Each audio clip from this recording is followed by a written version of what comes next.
Bueno, entonces un saludo cordial para todos. Hoy nos acompaña Pau Salva. Él es un deportista de élite español y paciente hemofílico. Pau, gracias por acompañarnos. Un gusto para Foundation Hope and Life tenerte con nosotros. El placer es mío. Gracias por la invitación. Entonces, nada, para iniciar, hablemos brevemente de quién es Pau Salva. Bueno, pues como has dicho, actualmente soy ciclista profesional y tengo hemofilia, concretamente la hemofilia A. Aunque estoy en el lado un poco más moderado, pues no estoy en los niveles de factor del 1%, sino más en torno al 6%. Y llevo, la verdad es que he estado ligado al deporte toda mi vida. Cuando yo nací, que fue en el 85, ya a principios de los 90 se empezó a recomendar un poco más de actividad física. Y yo empecé a hacer los deportes más recomendados, como natación, luego empecé con tenis de mesa también, que ahí empecé a practicarlo a nivel alto, ganando pues campeonatos regionales y estando incluso con la selección nacional. Y luego ya cuando empecé los estudios universitarios lo aparté un poco, pero también mis estudios universitarios fueron de ciencias del deporte. O sea, hice una licenciatura en la universidad de 5 años, luego continué con un doctorado y luego con una tesis doctoral. Y al final, bueno, pues acabé con la titulación de doctor en ciencias del deporte. Incluso también estuve de profesor asociado en la universidad, que es a tiempo parcial, compaginándolo con la práctica del ciclismo ya. Que fue cuando empecé estando en la universidad, pero cada vez fui subiendo más el nivel y fui dejando un poco más de lado la carrera universitaria de docencia hasta hoy, que ya es mi dedicación es 100% a la bici. ¿La hemofilia es por herencia genética o fue adquirida? Hereditaria. O sea, en mi familia hay antecedentes. O sea, yo he vivido las consecuencias un poco de, pues, yo tengo tres tíos con hemofilia. Los tres fueron de la generación de los contagios de VIH. Uno de ellos murió de SIDA cuando no existía el tratamiento, a los pocos años del contagio. Y luego dos de ellos sí que tuvieron la suerte de poder aguantar hasta que empezaron los tratamientos.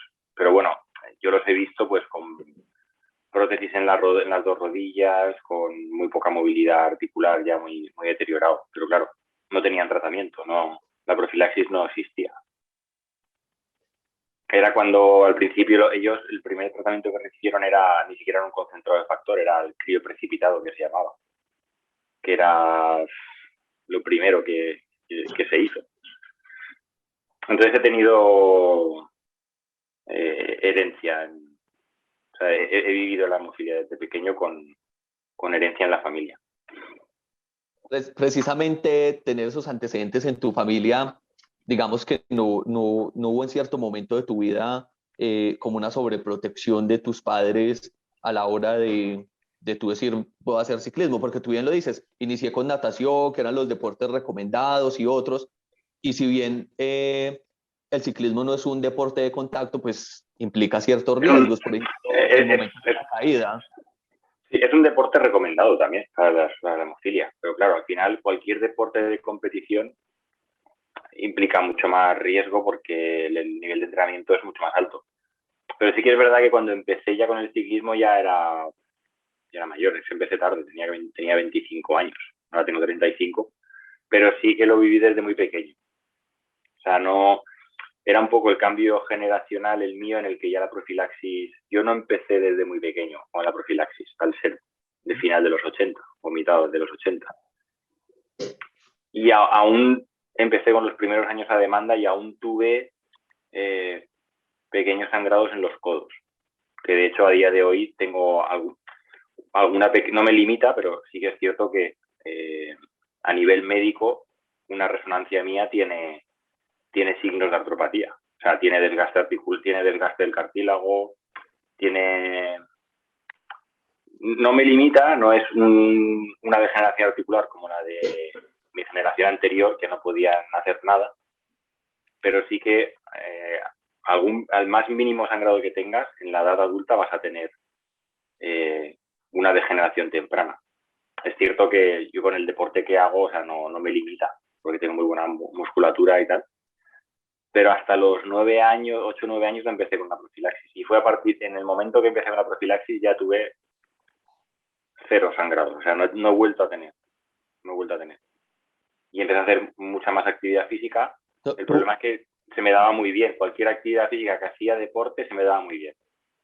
Y era competitivo, tenía el gusanillo siempre, pero sí que tenía ahí, sobre todo las madres, que son las que más sobreprotegen, no hagas esto, no hagas esto, no hagas esto, pero claro, yo al final veía que podía hacerlo y lo hacía. No es que tomara riesgos extremos, sino que veía que dentro de... O sea, que era un riesgo asumible con los niveles de factor que yo tenía y que no tenía ningún problema nunca, que era dentro de lo que cabe un riesgo asumible.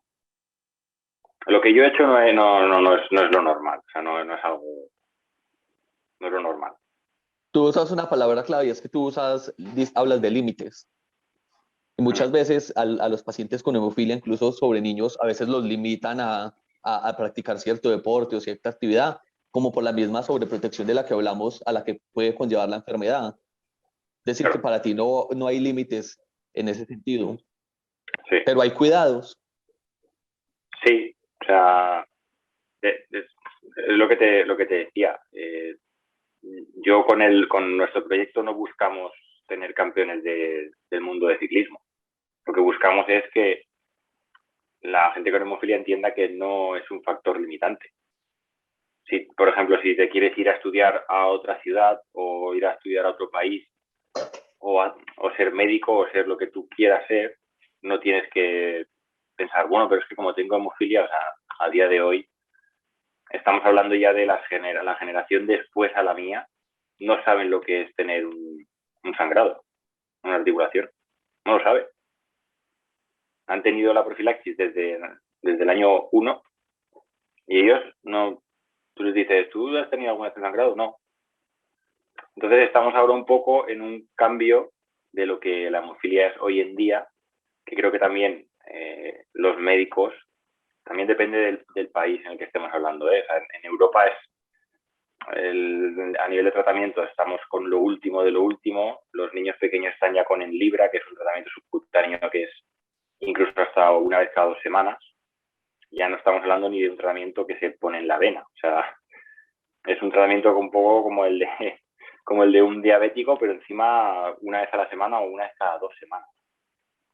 Y luego los concentrados de factor que se ponen por vía intravenosa ya tienen una vida media mucho más alta. Yo, por ejemplo, estoy usando uno que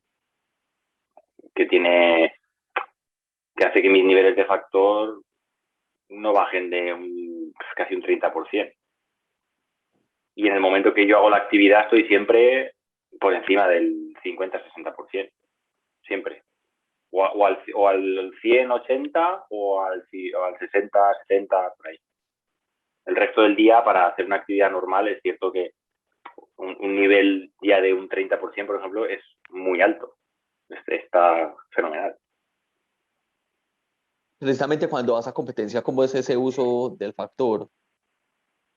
O A sea, ver, yo por ¿es mi con cuánta actividad... anterioridad a la competencia o tienes la profilaxis normal? Yo por mi actividad, que entreno todos los días, hoy, por ejemplo, he entrenado 5 horas encima de la bici. Y hoy me tocaba profilaxis. Y lo que hago lo primero es, antes de salir a entrenar, me pongo el factor. Pero mañana que saldré a entrenar otra vez, claro, por la mañana aún te están en unos niveles muy altos, porque al llevar un factor ahora que es de una vida media más larga, el valle de factor, el nivel valle, aguanta pues unas 6 o 7 horas más. Claro, al día siguiente de haberme puesto el factor aún estoy en niveles muy altos. Y luego mi nivel más bajo es cuando estoy durmiendo al día siguiente.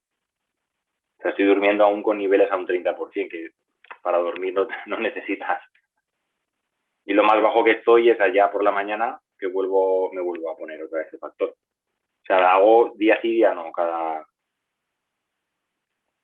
¿Sabes? No hago, por ejemplo, por mi actividad que es muy alta, no hago lunes, miércoles, viernes y luego lunes, no, o sea, hago lunes, miércoles, viernes, domingo. Incluso lo voy adaptando. Hay veces que hago, si tengo 2 entrenamientos, porque yo hago bici de montaña, de mountain bike. Si tengo 2 entrenamientos seguidos en bici de montaña, ahí no me la juego y salgo con los niveles lo más altos posible siempre. Entonces puedo hacer, por ejemplo, una semana que mi profilaxis sea lunes, miércoles, jueves, sábado, ¿sabes? O sea, 2 días seguidos para tener los niveles lo más alto posible. Y cuando voy a una carrera, si es una carrera de un día, que suele ser un domingo, la profilaxis la sigo igual, de día sí, día no, y coincide con el día de la carrera, el día del factor. Y si es una vuelta por etapas, como por ejemplo la leyenda, que son 6 etapas, creo, o no sé si son 6 o 8, no lo sé. Ahí sí que hago todos los días.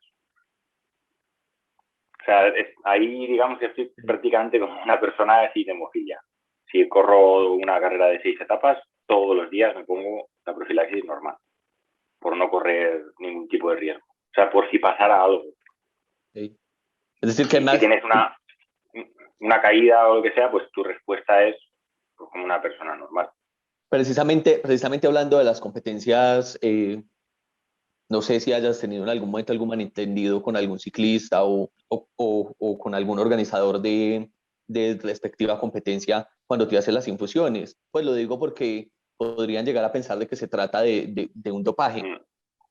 ¿Hay alguna Sí, a ver, explicación previa o qué pasa es ahí? cierto que nosotros ya cuando es un nivel de competición alto, que hay control antidopaje, hay de todo. O sea, a ver, en carrera y también en casa, pueden venir a casa a hacer un control. Pero hay una política como de no needle, que se llama, que es de sin jeringuillas. Pero tú puedes avisar al organismo antidopaje de tu país de que tienes que utilizar una medicación que en nuestro caso no te van a poner ningún problema. Y no, la verdad es que no he tenido problema porque siempre compartes habitación con algún compañero del equipo y tal, y al principio igual se sorprenden un poco, pero como decir, ostras, es como, o lee tú, sabes que tienes que hacer esto y luego salir a correr. Pero no, en ningún momento lo han visto. Nunca, nunca me han insinuado como eso es dopaje. No. Me han preguntado muchas veces si noto, como si me noto más fuerte después de ponerme como más fuerza o mejor, y digo, no noto nada, no noto absolutamente nada. Además del factor pues, que siempre está contigo, ¿acompañas las competencias de algún equipo médico especial o hay alguien que está pendiente de ti? No sé. Normalmente en las competiciones hay equipo médico y hay ambulancias, asistencia. Y si es una carrera, por ejemplo, hay una carrera que se hace en el desierto de Marruecos, que es muy importante, que es la Titan Desert, donde dormimos en jaimas, o sea, dormimos en el mitad del desierto en un campamento de jaimas, que son tiendas típicas de ahí y es como muy austero, ¿sabes? Un colchón y poco más. No, y en el desierto hace mucho calor. Y ahí sí que el equipo médico es el que conserva mi factor en frío. Porque hoy en día sí que el factor aguanta temperatura ambiente, que no sean temperaturas muy elevadas, aguanta hasta 12 meses. Lo puedes tener fuera de la nevera sin problemas en un sitio normal, no al sol ni nada de eso, pero en ese caso hace mucho calor, las maletas están en una temperatura que están ahí muchas veces al aire libre y tal. Y en ese caso lo tiene el equipo médico y yo por las mañanas antes de cada etapa voy a la tienda donde está el equipo médico y me pongo el factor y están al tanto de lo que me pasa. Y bien, también se sorprenden mucho de que esté ahí compitiendo. Justamente, ¿tú por qué equipo corres? Y también te quería preguntar si al momento, digamos, de llegar a algún equipo, ¿ha habido alguna limitante o que haya, digamos, como un rechazo porque puedes tener una condición especial? No, al contrario. O sea, lo ven como algo como mucho más mérito. O sea, se sorprenden de que estés haciendo eso aún teniendo hemofilia. Y la verdad es que como yo lo llevo totalmente normal, ellos también. O sea, nunca he tenido ese tipo de problema. Nunca. ¿Recibes apoyo de alguna farmacéutica para las competencias? ¿O son totalmente independientes, pues equipos que nada tienen que ver con alguna empresa farmacéutica? Los equipos, no, o sea, el que yo corra para un equipo para otro no tiene que ver con el patrocinio de ninguna empresa farmacéutica. O sea, el apoyo de Bayer en este caso es más para apoyar lo que yo estoy haciendo y el proyecto para dar a conocer lo que es tener hemofilia hoy en día, que no existen límites. Pero un equipo se interesa por mí, pues por los resultados que yo tenga o por el nivel en mis competiciones. Entonces, de hecho, el equipo, por ejemplo, de este año y el anterior, una vez ya ellos me dijeron, pues queremos que corras con nosotros el año que viene y tal, y dije, bueno, bien, pues yo tengo esto. Y me dijeron, pues, o sea, pues vale, como no, o sea, muy bien, además, que oye, está muy bien que además hagas esto. Lo apoyan, ¿eh? O sea, lo hacemos porque esté integrado dentro del equipo y el equipo lo apoye y lo entienden sin problemas. Precisamente te refieres al programa Pedaleando por la Hemofilia, ¿no? Hablemos Sí. un poco qué hay de este programa o qué otras iniciativas o haces parte para visibilizar esta enfermedad. Bueno, empezamos en 2016 a nivel nacional. Se nos ocurrió a través de la Asociación de Hemofilia de la Comunidad Valenciana, que es como la región donde yo vivo, pues el por qué no, con lo que yo estaba haciendo, por qué no darlo a conocer. Y ya enseguida, en 2018, el proyecto pasó ya a Bayer Global, Bayer Internacional, y dio un salto muy grande, sobre todo para el nivel de competiciones que yo podía hacer. Y también creamos una escuela de niños con hemofilia. Y luego colaboro mucho en todo lo que son summits de advocacy, congresos. Ahora con todo el tema de la pandemia pues ha sido todo online, pero desde conferencias con hemofilia en Bélgica hasta con vosotros, hasta... Es una gran parte de lo que hago es la labor de advocacy. La verdad es que no sabría decirte la traducción de advocacy al español, pero creo que se entiende, ¿no? Aquí no tenemos lo que es como esa figura, esa palabra, pero bueno, para mí la función más importante es esa. Lo que sí que es verdad que al nivel que compito tiene mucho impacto. Las cosas que hago tienen mucho impacto. El poder ir a contar, estoy haciendo esto, estoy compitiendo aquí o he ganado aquí, le da mucho impacto que es lo bueno, o sea, que alguien como tú me vea por las redes sociales desde Miami y vea lo que estamos haciendo. Pero bueno, queremos intentar, sí que es cierto que el proyecto ya tiene, desde que creció a lo grande, vamos a ir al 4.º año y yo creo que va a ser momento de darle un giro cada vez a que tenga más presencia esa labor de advocacy y que tenga más impacto sobre la sociedad en general, porque estamos viendo que en la comunidad de hemofilia es muy conocido ya y sería un buen momento para dar el salto a que tenga más impacto a la sociedad en general, sobre todo pues eso, que la sociedad, cualquier persona vea lo que es convivir con la hemofilia hoy en día, que vamos, es una vida totalmente normal. Tú te conviertes como en una referencia. Eso lleva a que siempre estés visibilizando la hemofilia, digamos, en todas tus competencias, en todos los sitios donde va. Obviamente también hay ocasiones en que esto pasa a un segundo plano. Sí, intentamos darle la mayor normalidad posible. lo puedes ver en mis redes sociales. No todo el contenido es sobre hemofilia. No sé, no sabría cómo explicarte. No intentas sobrecargar un poco de información con lo mismo, porque entonces no le estaríamos dando tanta normalidad. O sea, intento enseñar que lo que hago es como lo que podría hacer cualquier otra persona, pero incluso con mis amigos o cuando hago otras actividades o cuando voy por ahí a cenar, a comer, voy de viaje, que son cosas que mucha más gente puede hacer en su vida diaria y que igual no se atreven a hacer, porque piensan, no, no puedo tener pareja porque tengo hemofilia, o yo estoy casado hace 2 años, voy a tener un bebé en noviembre, tengo una vida, lo que viene siendo una vida normal. Claro. He ido a la universidad, no sé,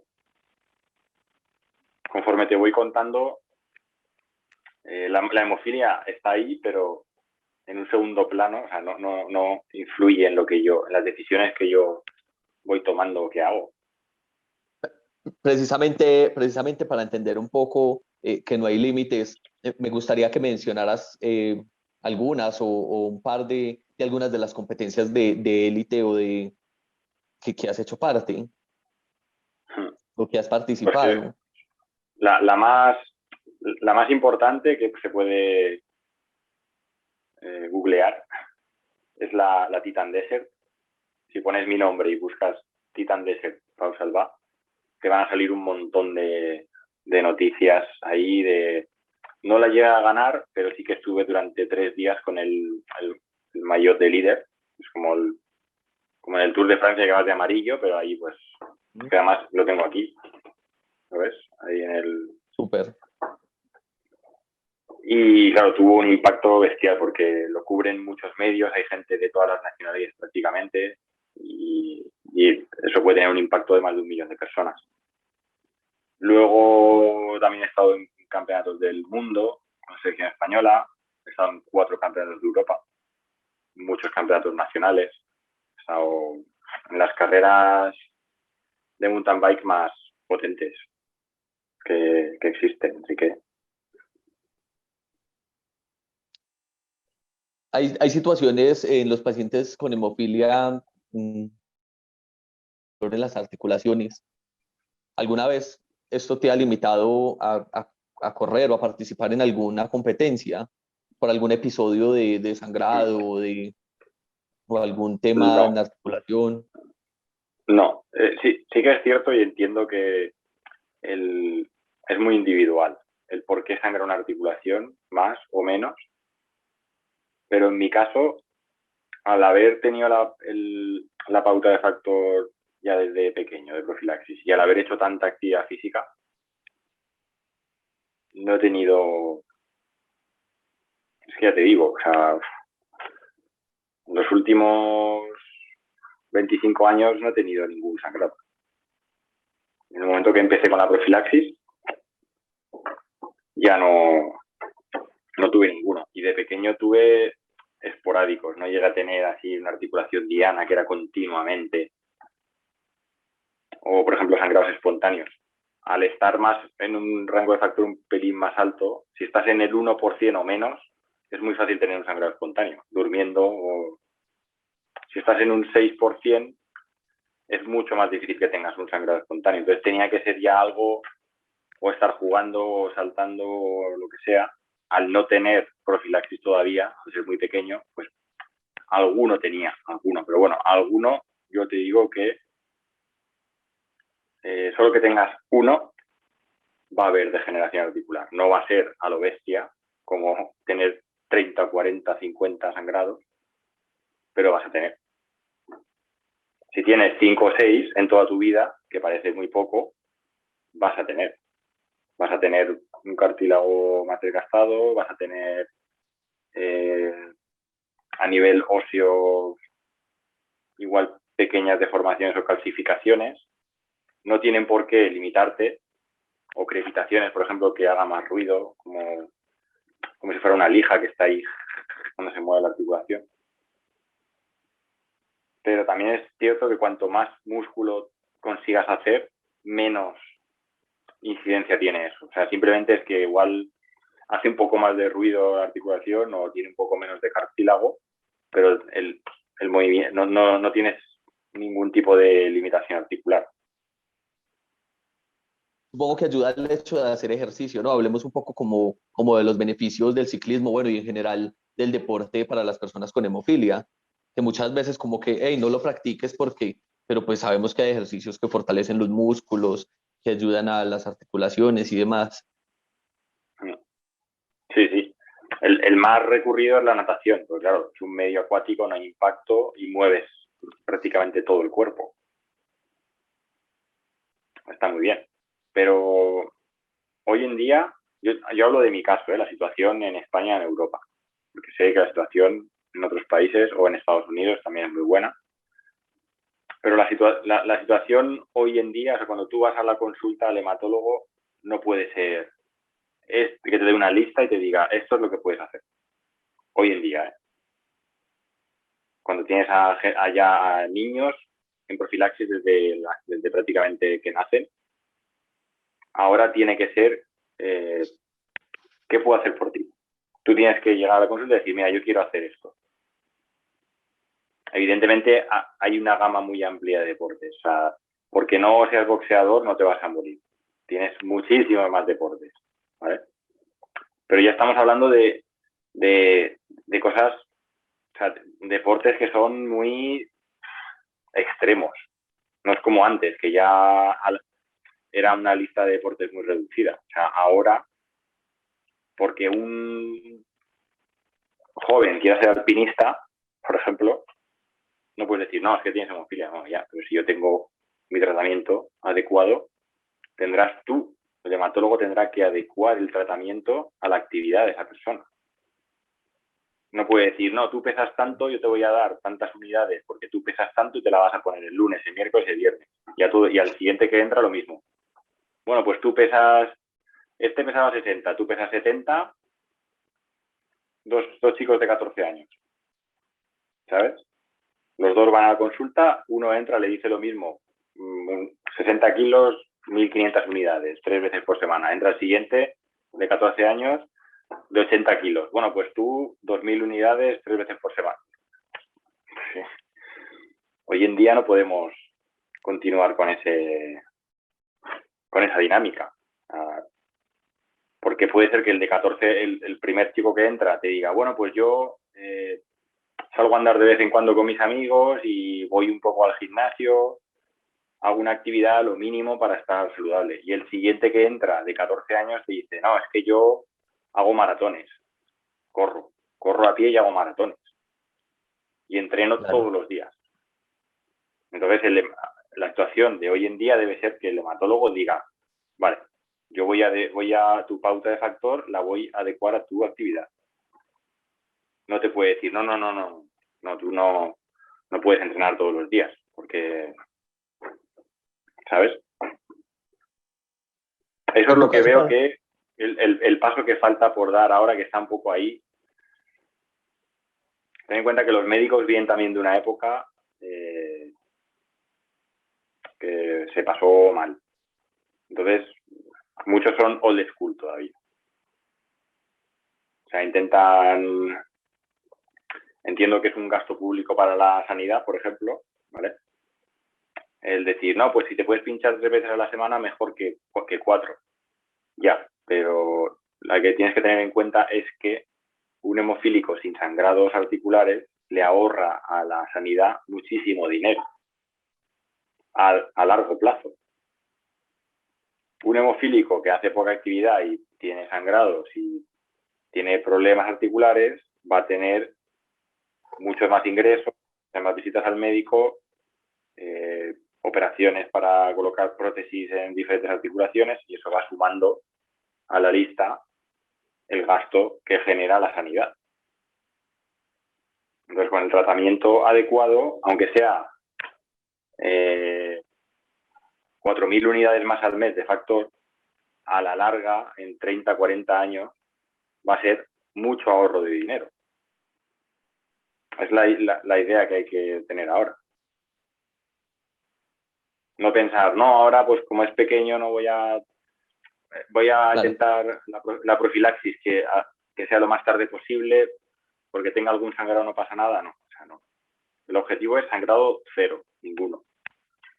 Y tenemos que exigir siempre el mejor tratamiento que haya.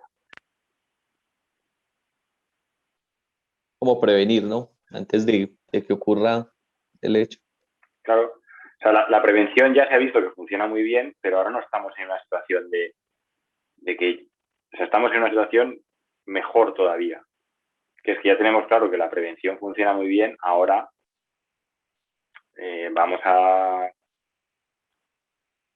promover que cada persona pueda ser lo que quiera ser. Claro. O sea, no... aún así hoy en día es difícil. Es difícil porque yo lo veo en los jóvenes y siguen teniendo ese... No los ves con una actitud de, buah, a mí no me paran. Hago lo que me proponga, lo voy a hacer. No, van como, bueno, me conformo un poco. Todavía veo ahí ese resquicio de la sobreprotección de los padres, el que, bueno, como soy hemofílico, pues esto no es que no pueda hacerlo, pero bueno, pero tampoco me atrevo a hacerlo. Están como en una zona de confort, ¿no? Sí, o sea, al final se enfoca tanto al tratamiento que se está creando una generación, ya desde mi generación prácticamente, de gente con hemofilia tiene una calidad de vida igual que la gente sin hemofilia, pero no se está promoviendo que socialmente estén al mismo nivel que los demás. No puede ser todo tratamiento y ya está. Tú hablas mucho del tema del entrenamiento, nos has contado de cómo te preparas y si bien ya en competencia, digamos que requiere de una mayor exigencia, después de que pasa la competencia, ¿hay alguna reacción en tu cuerpo o sin problema?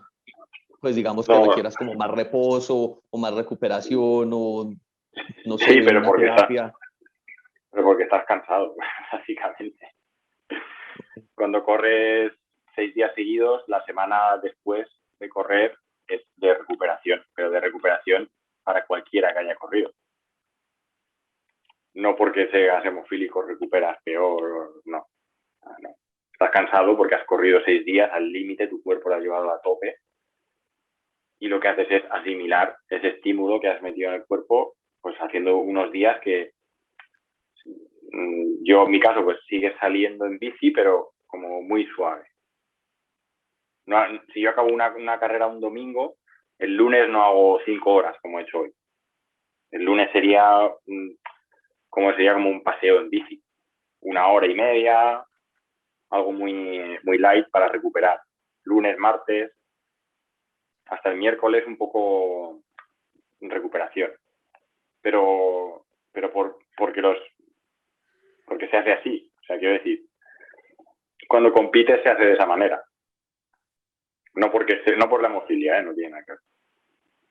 ¿Te estás preparando ahora para alguna competencia? Sí, tenemos el campeonato nacional a final de agosto y ahora digamos que es una época de entrenar bastante, de no competir. Tendré una competición como de entrenamiento previa para prepararme, que no es importante, pero de 3 días. Y además estaré en una estancia en altitud, que allí en Colombia es un muy buen sitio para entrenar en altura. Además los colombianos en ciclismo son muy buenos. Sí.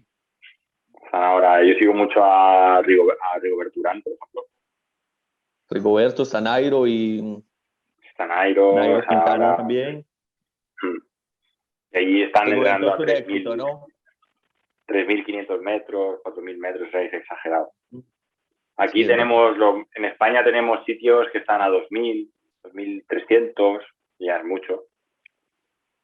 Pero bueno, esa es la idea ahora, hacer unas unas semanas más de entrenamiento fuerte, hacer esta carrera y subir 15 días ahí a estar en altitud, que también hace mucho calor aquí, cuesta mucho entrenar, se hace duro. Ahí en altura está más fresquito, pues, y es un estímulo para que tus glóbulos rojos generes más. Se hace mucho en ciclismo, eso, el estar en altitud antes de una carrera importante.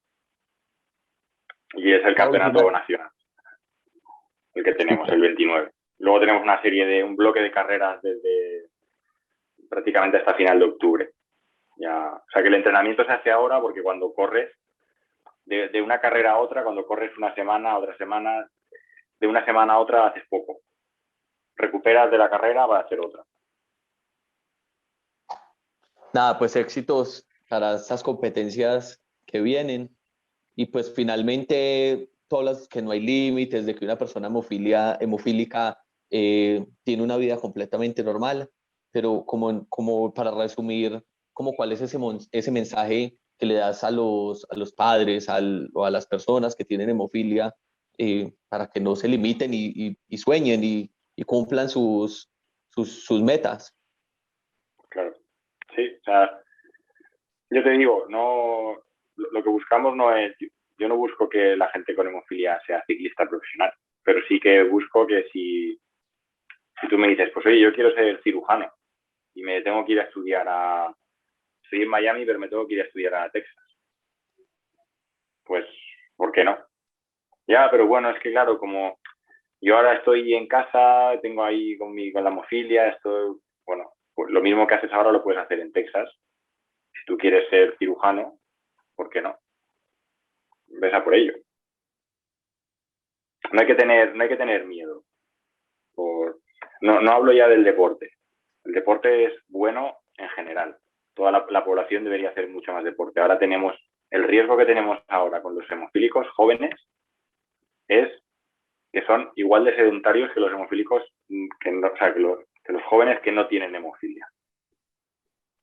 A la larga eso nos puede generar un problema, porque ya no vamos a tener un hemofílico adulto con degeneración articular. Vas a tener un hemofílico adulto con problemas de diabetes, problemas cardiovasculares, un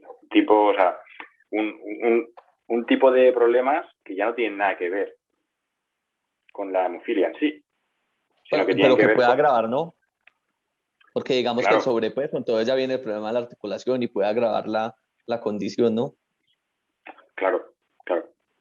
Entonces, la actividad física siempre va a ser saludable para una persona con hemofilia o sí. Como hoy en día es muy en los países donde el tratamiento es el adecuado, el tema de los sangrados hoy en día es algo muy raro, muy esporádico. Pero podemos tener el problema que hemos comentado.